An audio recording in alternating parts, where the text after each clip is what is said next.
Mr. Hunter Milborne, thank you once again for taking the time to see all your friends at the REC this morning. We're in beautiful Port Credit. Thank you so much for taking the time to be here today. Well, we've done this many times together over the years, so it's always a pleasure to connect. And we sure have. We're going on almost 15. Oh, that's good. Very good. It's pretty incredible. Yeah. It's pretty incredible. I wanted to take some time this morning and really give that 2020 update as to kind of where the condo market is, where the GTA stands, and what kind of value we can create for all our clients, end users, investors alike. You've sold literally tens of thousands of condominiums in your career. You represent builders and developers, so you're a very important part of that process when planning communities. So you're always kind of 5 years into the future. So you bring a very unique perspective into our world of real estate, which is the now. Yeah, and I think one thing we've talked about before, I mean, the way you kind of get a glimpse into the future is to, first of all, take a bit of a look at the past and what's happening. So, you know, in the last 5 or 6 years, the pre-construction condominium sales volumes in total in the GTA, not resales, just totally pre-construction. Pre-construction. Have ranged from a low in 2018 of about 22,000 units to a high in 2017 of about 36,000. So it's probably averaged about 27, 28, 29,000 in that range per year. And then when you add in condominium townhouses and singles and semis, all the new stuff, it's not that much more. It's maybe another 10 to 15%. So you're really getting, over the last 5, 6, 7 years, an annual supply of about 30 to 34,000 units per year. I really want to talk a little bit about that. So 34, let's call it 35,000 for fun, which it's not. But let's call it 35,000 new dwellings come to the market year in, year out. That's the entire GTA. That's the supply. Right. Let's talk a little bit about the demand. And the demand in this case is, so for the last 5 years, every news outlet, every serious research firm, Urban Nation, you call whichever one you pick and choose, we see one very common denominator, that there's a housing crisis. There is a massive shortage of supply. Can you speak to a little bit to why and how can we possibly address this? Listen, I think it's a question of supply of sites. You know, the low-hanging fruit, the parking lots. Now there's much more assemblies required where you've got multiple sellers. Once a developer secures a site, the planning and approval process has significantly increased over the last couple of years, from an average of 18 months to an average of 36 to 42 months. So it's just taking longer. There's a little bit more bureaucracy out there. CMHC, our federal housing agency, which doesn't have any bias, they just report the facts, based on the population of today's Toronto, which is about 6 million in the GTA, and the projected 8.5 million that it's going to be in 10 years. They have said that the city needs between 50 and 55,000 new homes per year to have a balanced market where the prices just go up with inflation. And so you've got this disequilibrium between supply and demand, as we just cited. I mean, if your average of supply is 35,000 and your average demand should be, or your average supply should be 50 to 55,000, there's only one thing that can happen. It doesn't have to happen necessarily in a straight line every year, but it's not going to get less expensive. Hasn't it? Yeah. So we've seen an increase, a steady and consistent increase in values, almost at the double-digit range year over year, especially in the condo market, especially downtown Toronto. We had years of north of 13% capital appreciation in a market that's so significant to the country. This is the economic engine of the country.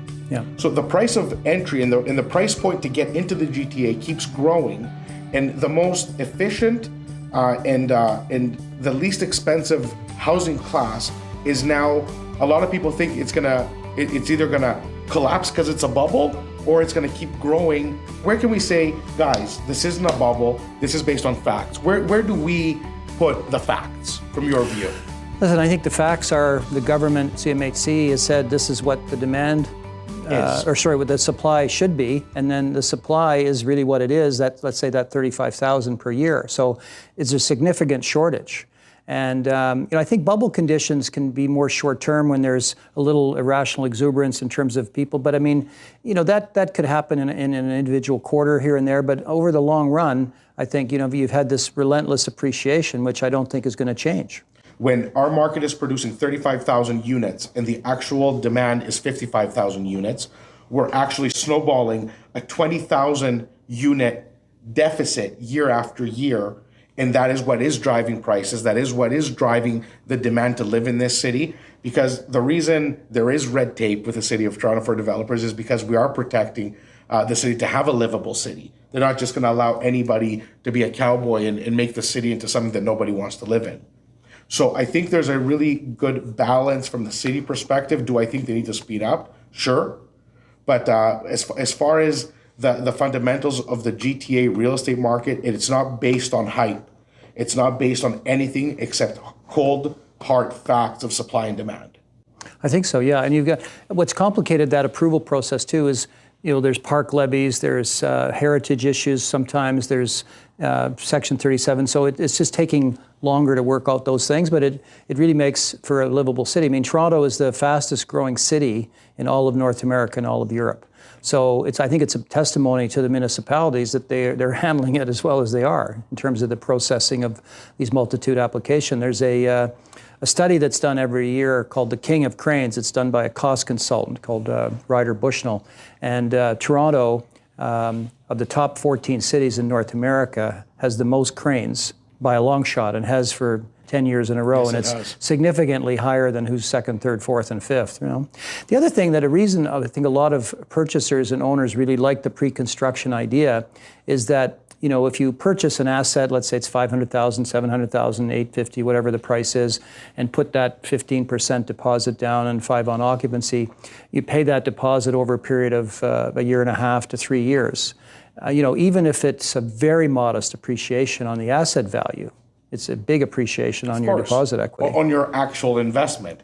Because your investment is not 500,000 or 600,000. Your investment is 80,000, 100,000. And even at a 3 or 4% increase per annum, you're almost going to double your money in that time frame, aren't you? Yeah. It's great. I have one last big question for you. It's 2020. We're halfway through the year.